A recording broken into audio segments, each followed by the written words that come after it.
नमस्कार विद्यार्थी मित्रों, आप सब मजे में होंगे। होम लर्निंग कार्यक्रम में आपका स्वागत है। हमने पहले भाग में बेटी कविता का पठन किया था और मैं मानता हूं कि अब तो आपने इस कविता का मुखपाठ भी कर लिया होगा और अब तो आप मजे से इस कविता को गुनगुनाते होंगे। पहले भाग में हमने इकाई की जो समझ थी, यानी कि कविता का जो भावार्थ था कि बेटी किस प्रकार से बड़ी बनना चाहती है, यानी कि किस प्रकार से ऊंचाई प्राप्त करना चाहती है और विश्व में घूमकर अपने यहाँ के लोगों का सहारा बनना भी चाहती है। तो ये सारी बातें हमने समझी है, जानी है। साथ ही साथ कुछ प्रश्नों की चर्चा भी हमने की है। आज हम इसी इकाई से जुड़ी हुई भाषा सज्जता की कुछ बातें यहाँ पर समझने वाले हैं, जानने वाले हैं। शायद ये बातें आपके लिए नई भी हो और कुछ ऐसी भी बातें हैं जिनका और एक बार आप यहाँ पर अभ्यास करने वाले हैं। तो आज की शिक्षा की शुरुआत करते हैं और शुरुआत में ही पहली जो प्रवृत्ति हमें यहाँ पर करनी है या जो पहला अभ्यास करना है वह शब्दकोश से जुड़ा हुआ है। लेकिन इस अभ्यास की विशेषता यह है कि यहाँ पर शब्द दिए गए हैं, लेकिन सूचना आपको ध्यान से समझनी है, पढ़नी है कि इन शब्दों के अर्थ शब्दकोश में से आपको खोजने हैं और जो अर्थ के शब्द मिलते हैं उन शब्दों को हमें शब्दकोश के क्रम में रखना है या जमाना है।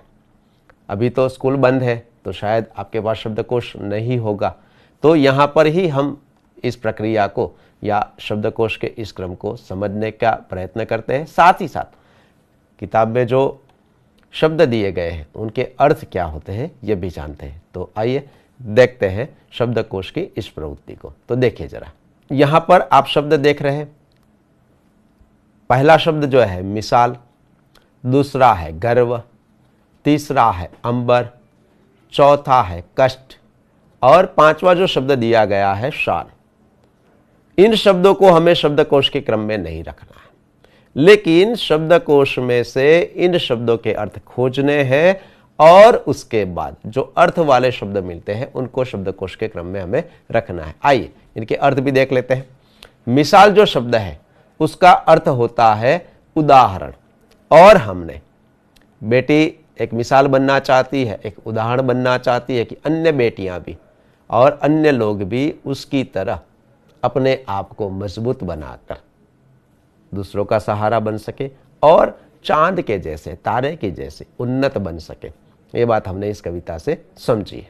दूसरा जो शब्द है गर्व और उसका अर्थ है अहंकार।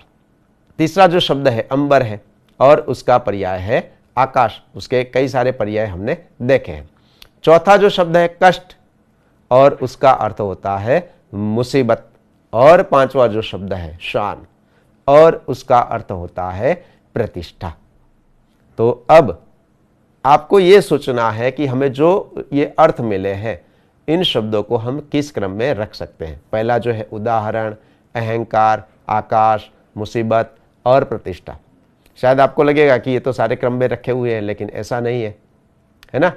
हाँ, तो अब शब्दकोश के मुताबिक पहला जो शब्द आएगा वह हमें पता है, लेकिन एक बार देख लेते हैं। वह आएगा अहंकार।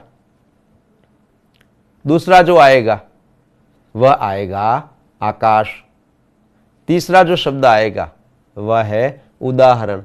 अब आपको पूरी वर्णमाला का क्रम पता है, स्वर से लेकर व्यंजन तक की। अ के बाद आ, उसके बाद ई, उ और उ। तो ये सारा क्रम आपको पता है और इसी क्रम में इन शब्दों को हम रखे जाते हैं। तो ये 3 स्वर वाले शब्द हैं और 2 शब्द है व्यंजन वाले। उसमें आप देख सकते हैं कि पहले प्रतिष्ठा आएगा और बाद में मुसीबत आएगा। तो मैं मानता हूं कि आप इस बात को अच्छी तरह से समझ चुके हैं और जानते भी हैं। तो शब्दकोश की इस प्रवृत्ति आप अपनी कॉपी में जरूर कीजिएगा और इसके अलावा भी आप और शब्दों को भी इस क्रम में रखकर शब्दकोश की आपकी जो समझ है उसको और भी बढ़ा सकते हैं। आइए दूसरी प्रवृत्ति देखते हैं। लेकिन यह प्रवृत्ति इस प्रकार से विशेष है कि यहाँ शब्द दिए गए हैं लेकिन शब्द सही क्रम में नहीं है और हमें इन शब्दों को सही क्रम में रखकर अर्थपूर्ण, अर्थसभर वाक्य का निर्माण करना है। तो आइए इस प्रवृत्ति को भी देखते हैं। शब्द पढ़ते जाइए। पेड़, भारत, का, की, है, मूलतः, नीम, धरती। अब आपको लगेगा कि भाई ये क्या है, ये पढ़ने से वाक्य तो लगता नहीं है। ये शब्द है, लेकिन इन शब्दों को अगर हम सही क्रम में रखते हैं तो एक अर्थपूर्ण वाक्य हमें जरूर मिलता है। लेकिन इसके लिए भी हमें ये तो सोचना ही पड़ेगा कि पहले इनमें से कौन सा शब्द आएगा। नीम आएगा, भारत आएगा, मूलतः आएगा। तो जरा सोचिए, आपको भी दिमाग लड़ाना है कि भाई पहले आप अपनी कॉपी में भी लिख सकते हैं तुरंत कि मैं इस वाक्य को इस प्रकार से लिख सकता हूं। आपको प्रयत्न जरूर करना है ना। आइए देखते हैं कि यह वाक्य किस प्रकार से सही रूप से हम लिख सकते हैं। तो देखिए जरा, नीम मूलतः भारत की धरती का पेड़ है ना। नीम मूलतः भारत की धरती का पेड़ है। तो अब इन शब्दों को पढ़ने से लगता है कि ये तो वाक्य है और अर्थपूर्ण वाक्य है। लेकिन जब शब्दों को उलट पुलट क्रम में पढ़ते हैं तो ये पता नहीं चलता कि ये क्या कहना चाहते हैं।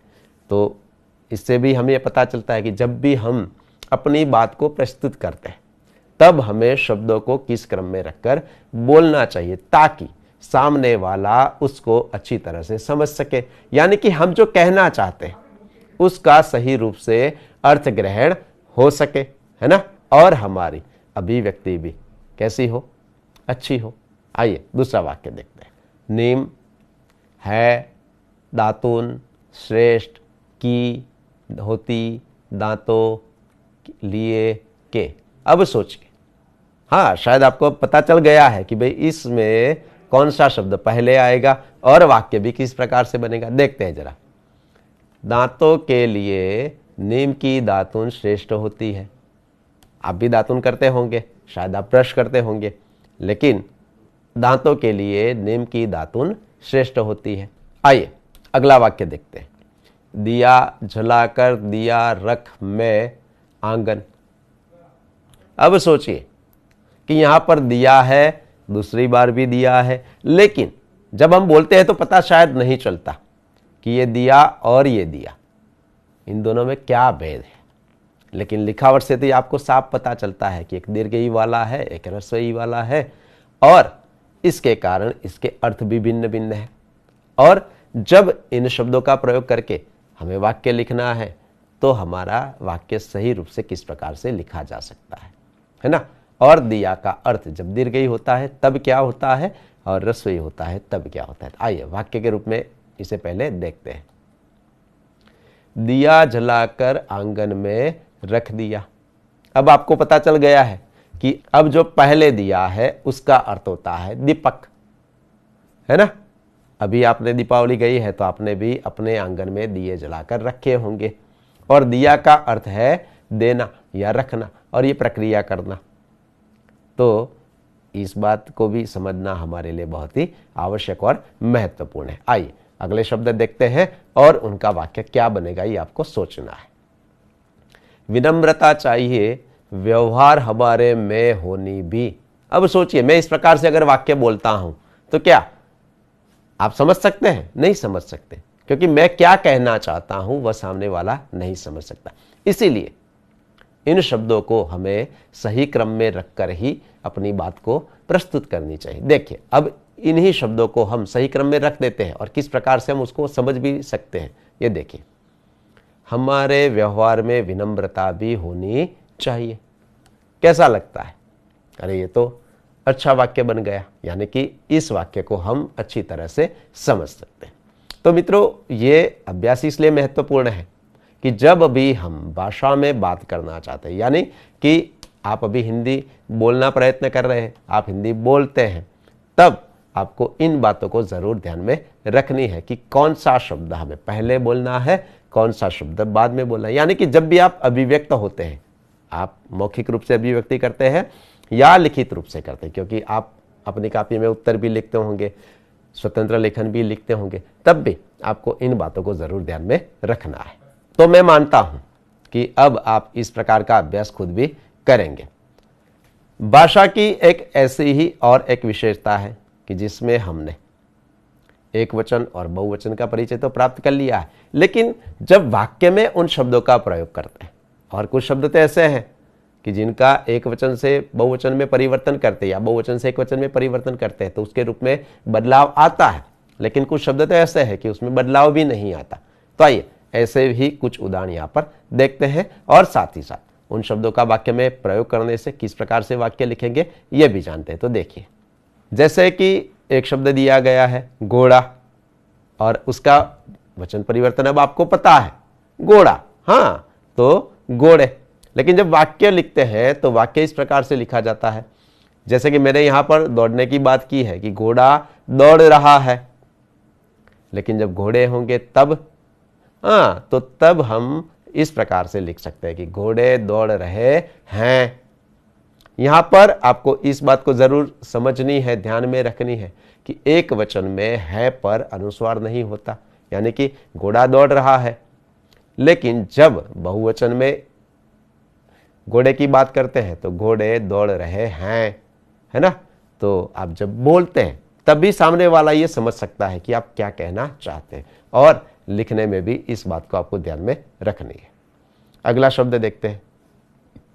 देखिए, मैं खुद की बात कर रहा हूं तो मैं, लेकिन जब मेरे साथ मेरे 3-4 साथी है, 2 साथी है, 5 साथी है, यानी कि बहुवचन की बात करता हूं तो मैं का बहुवचन होगा, हाँ मैं का बहुवचन होगा हम।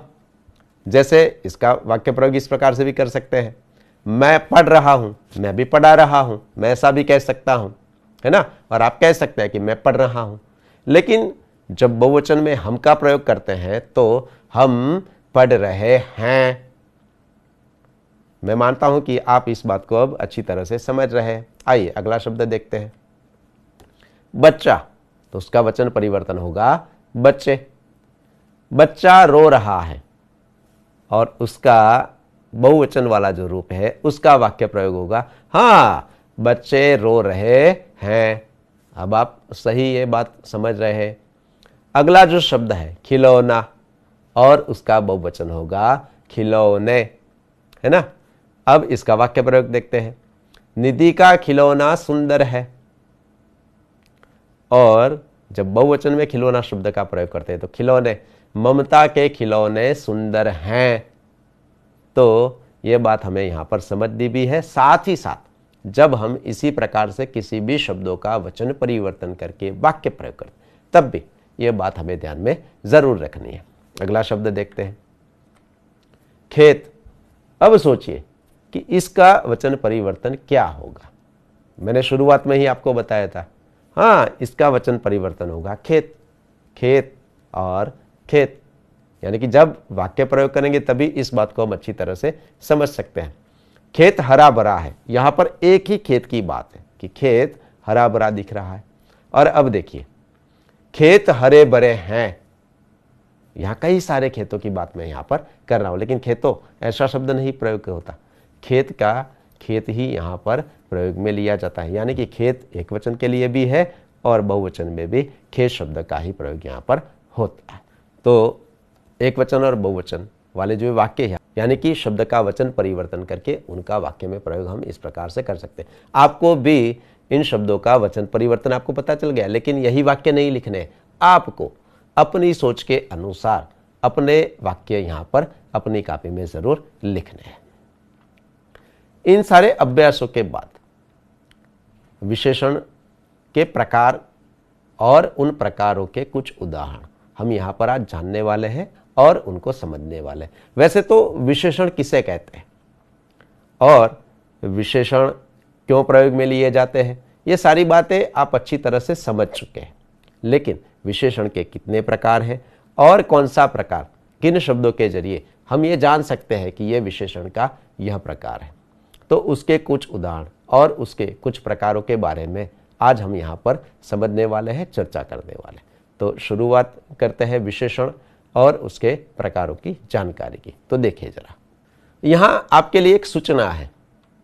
निम्नलिखित वाक्यों को ध्यान से देखिए और पढ़िए। अब मैं तो यहाँ से पढ़ने वाला हूँ, लेकिन मेरे साथ आपको भी इन वाक्यों को जरूर पढ़ना है और गौर से ध्यान से पढ़ना और समझना है कि इन वाक्यों में ऐसे कौन से शब्द हैं कि जिनको हम विशेषण कह सकते हैं। तो देखिए जरा, मनाली साहसी बालिका है और यहां पर रेखांकित शब्द कौन सा है? साहसी है।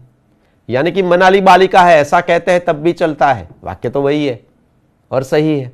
लेकिन जब हम ये कहते हैं कि मनाली साहसी बालिका है, तब यहां पर उसका एक गुण है और वह गुण है साहस का। तो इससे मनाली की जो साहसिकता है उसका हमें पता यहां पर चलता है। आइए दूसरा वाक्य देखते हैं। बगीचे में सुंदर फूल खिले थे। अब सोचिए फूल कैसे हैं? हाँ, अब तो आप ये बात समझ रहे हैं क्योंकि इसका तो अभ्यास हमने पहले भी किया है। सुंदर यानी कि फूल है लेकिन कैसे है? सुंदर। तो ये फूलों की विशेषता बताने वाला शब्द है। तीसरा वाक्य देख लेते हैं। भारत ने श्रीलंका को 3 विकेट से हराया। भारत ने श्रीलंका को हराया क्रिकेट में, लेकिन कितने विकेट से? 3 विकेट से। और ये 3 क्या है? तो विकेट की विशेषता यानी कि उसकी संख्या हमें यहां पर बताता है। अगला वाक्य देखते हैं। बाल्टी में थोड़ा सा पानी है। देखिए हम ऐसा भी कह सकते हैं कि बाल्टी में पानी है, लेकिन पानी है, लेकिन हमें यह स्पष्ट रूप से यहां पता चलता है यानी कि पानी की मात्रा कितनी है, तो थोड़ा सा पानी है। तो यह थोड़ा सा क्या है? ये एक पानी की विशेषता बताने वाला शब्द है। वह आदमी जा रहा है। यहां रेखांकित शब्द है वह। तो इन बात को भी हमें यहां पर समझनी है। हमने अभी जो वाक्य देखे इनमें कुछ शब्द गाढ़े हैं जैसे, और मैंने तो आपको रेखांकित करके भी यहां पर बताए, साहसी, सुंदर, 3, थोड़ा सा और वह। ये सारे शब्द संज्ञा की क्या बताते हैं? विशेषता बताते हैं। और यहां इस उदाहरण से फिर से हम इस बात को समझना चाहते हैं कि भाई मनाली कैसी लड़की। अगर हमें विशेषण समझना है, जैसे कि बाल्टी में कितना पानी है, तो थोड़ा पानी है। श्रीलंका को कितने विकेट से हराया? तो 3 विकेट से हराया। कौन जा रहा है? तो वह आदमी जा रहा है ना? आप इस बात को समझ रहे हैं। तो यहां मनाली साहसी लड़की है, यहां मनाली के साहस की विशेषता, यानी कि इस प्रकार से प्रश्न पूछने पर भी हमें कौन सा विशेषण शब्द प्रयोग में लिया गया है इसकी जानकारी भी प्राप्त हो सकती है। तो विशेषण की परिभाषा देख लेते हैं। जो शब्द संज्ञा की विशेषता बताते हैं उन्हें विशेषण कहा जाता है। इस बात से आप भली भांति अवगत हैं। अब हम इससे आगे संज्ञा के जो प्रकार है उसकी जानकारी यहां पर आज समझेंगे, प्राप्त करेंगे। अब सूचना है कि निम्नलिखित वाक्यों को पढ़िए। तो देखिए जरा, हमारे देश में ईमानदार लोग ज्यादा हैं। ईमानदार शब्द क्या है? तो विशेषण है, क्योंकि मैं ये बता ही रहा हूं आपको रेखांकित करके। लोग ज्यादा हैं ऐसा भी कह सकते हैं, लेकिन यहां लोगों की एक विशेषता है, ईमानदारी, और ये ईमानदार लोग। दूसरा वाक्य देखते हैं। मुंबई जाने के लिए लंबा रास्ता तय करना पड़ता है। तो रास्ता है लेकिन कैसा है? लंबा रास्ता है। कौवे का रंग काला होता है। ये तो सबको पता है कि कौवा काला ही होता है। खरगोश का शरीर मुलायम होता है। खरगोश आपने देखा होगा, तो उसका शरीर कैसा होता है? मुलायम होता है। अगला जो वाक्य है, शरीर के साथ मन स्वस्थ होना जरूरी है। शरीर तो हमारा स्वस्थ होना चाहिए, लेकिन साथ ही साथ हमारा मन भी कैसा होना चाहिए? स्वस्थ होना चाहिए। भारतीय संस्कृति विश्व में प्रसिद्ध है। तो क्या प्रसिद्ध है? भारतीय संस्कृति। आप समझ रहे हैं इस बात को। पानी गंधहीन होता है। पानी की एक विशेषता है। वैसे तो आप विज्ञान में ये सारी बातें पढ़ रहे हैं और पढ़ चुके हैं। तो पानी का ये गुण है कि वह गंधहीन होता है। पूर्व दिशा में सूर्योदय होता है। आप हर रोज देखते होंगे, है ना? और अभी तो सर्दियों का मौसम है, तो आपको सूर्य की रोशनी, सूर्य का प्रकाश बहुत अच्छा लगता होगा। पूर्व दिशा में सूर्योदय होता है। तो यहां हमने ये जो 8 वाक्य लिखे और इनमें प्रयुक्त जो विशेषण शब्द है, यानी कि जो रेखांकित शब्द है, ये सारे विशेषण शब्द हैं, उनको भी हमने यहां पर जाना।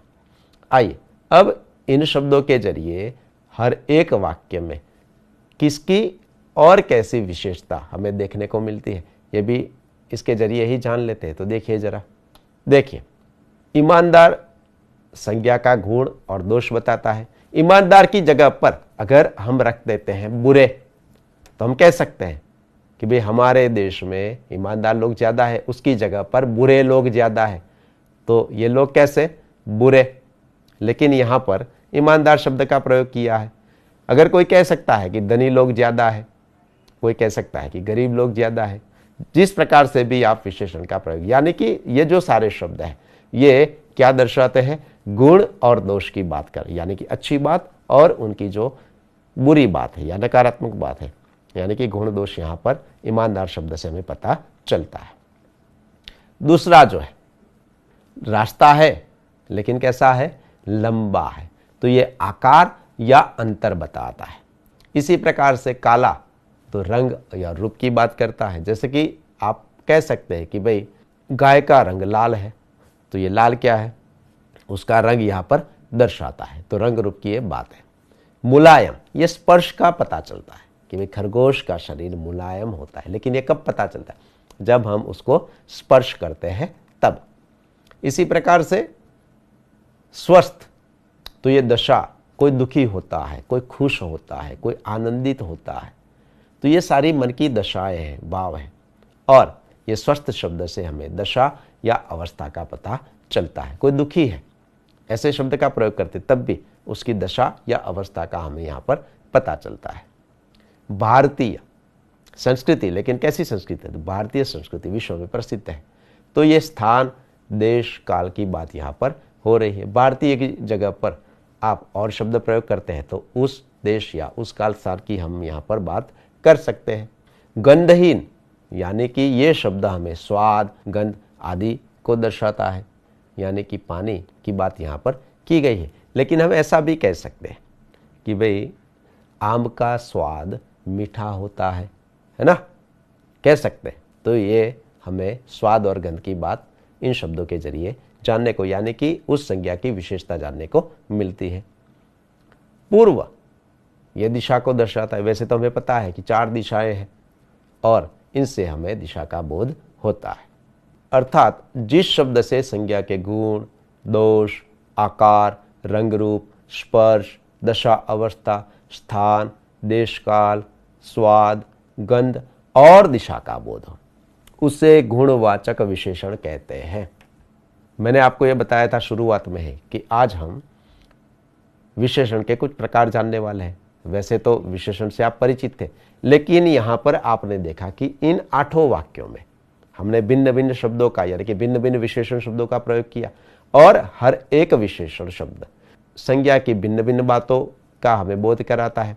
कोई शब्द गुण दोष बताता है, कोई गंध या स्वाद बताता है, कोई रंग रूप की बात कर रहा है, कोई अंतर या आकार की बात कर रहा है।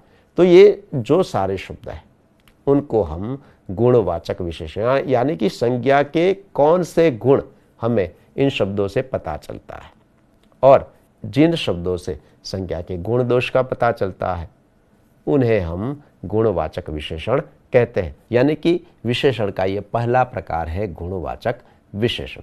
आइए अब विशेषण का दूसरा प्रकार देखते हैं। तो देखिए जरा, प्रयाग 3 नदियों का संगम स्थान है।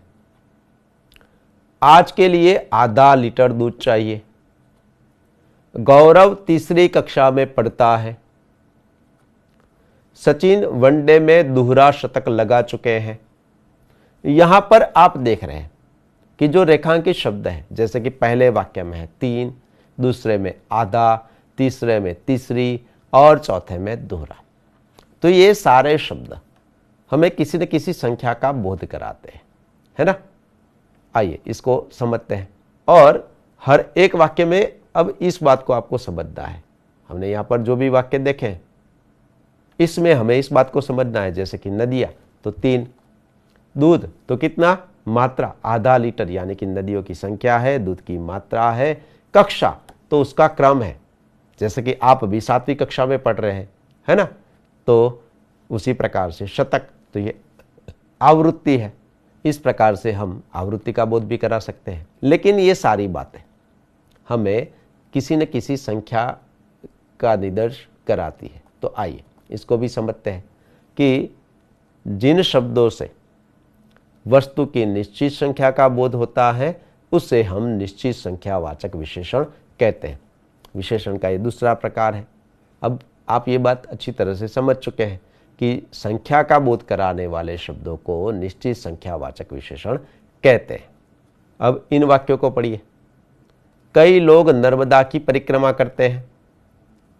समझिए, कुछ लोगों ने पर्यावरण बचाने का बीड़ा उठाया है। ज्यादा लोग बैठने से नाव उलट गई। अब समझिए, नर्मदा की परिक्रमा करते हैं, लेकिन कई लोग, पता नहीं 4, 5, 25, 50, 100, 500 कितने, पता नहीं, कई लोग, संख्या का निश्चित रूप से बोध नहीं होता। उसी प्रकार से दूसरा जो वाक्य, कुछ लोगों ने पर्यावरण, कुछ लोगों ने, संख्या का बोध यहां पर भी नहीं होता, कुछ हमेशा भी कहते हैं। और ज्यादा लोग बैठने से, कितने पता नहीं, लेकिन ज्यादा लोग बैठने से नाव उलट गई।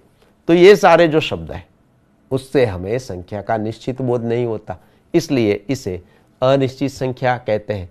और इन वाक्यों में आपने देखा कि निश्चित संख्या का पता नहीं चलता, इसीलिए जिन शब्दों से वस्तु की निश्चित संख्या का बोध न हो उसे अनिश्चित संख्यावाचक विशेषण कहते हैं। तो विद्यार्थी मित्रों, यहां पर हमने विशेषण के 3 प्रकारों की जानकारी प्राप्त करने का प्रयत्न किया है और मैं मानता हूं कि आप इन बातों को अच्छी तरह से समझ भी चुके हैं। विशेषण से तो आप परिचित थे ही थे, लेकिन उसका जो पहला प्रकार है गुणवाचक विशेषण, दूसरा आपने यहां पर देखा संख्यावाचक विशेषण, और तीसरा जो प्रकार देखा वह था अनिश्चित संख्यावाचक विशेषण। और संख्यावाचक विशेषण के ही 2 ये प्रकार हैं, निश्चित संख्यावाचक विशेषण और अनिश्चित संख्यावाचक विशेषण। तो अब आपको इसका और भी अभ्यास करना है और अपनी कॉपी में इसी अभ्यास को लिखते जाना है, और जब आप बोलते हैं तब भी आप इसी प्रकार से जितना भी अभ्यास करेंगे आप अच्छी तरह से विशेषण के इन प्रकारों को समझ सकते हैं। तो मैं मानता हूं आज आप इन सारी बातों को अच्छी तरह से समझ चुके हैं। दोबारा मिलेंगे, तब तक के लिए घर पर रहे, सुरक्षित रहे। धन्यवाद।